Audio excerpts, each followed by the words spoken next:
จากวันนั้นที่เธอได้ไปจากฉันไม่รู้เธออยู่ที่ไหนตอนนี้เธอเป็นอย่างไรเธอจากไปไม่ลาสักคำอยากแค่ขอสบตาเธออีกครั้งที่เธอไปฉันยอมรับและเข้าใจไม่ว่าอะไรเธอเลยยังรักเธอรู้ใช่ไหมใจฉันยังคิดถึงเหมือนเคยไม่มีใครแทนที่เธอได้เลยถ้าเราได้เจอกันอีกสักวันอยากถา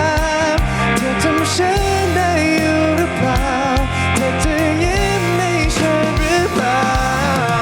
หากเราได้เจอกันอีกสักครั้งอยากขอกอดเธอไว้ให้อุ่นเหมือนเก่าให้คำว่าเรายังคงเหมือนเดิม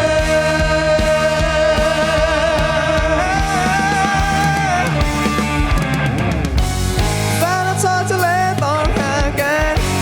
เมื่อที่เราทั้งสองต้องจากกันฉันเข้าใจ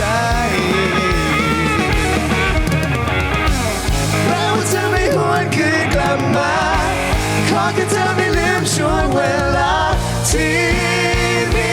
ความรักถ้าเราได้เจอกันอีกสักครั้งอยากถามเธอจำฉันได้อยู่หรือเปล่าเธอจะยิ้มให้ฉันหรือเปล่า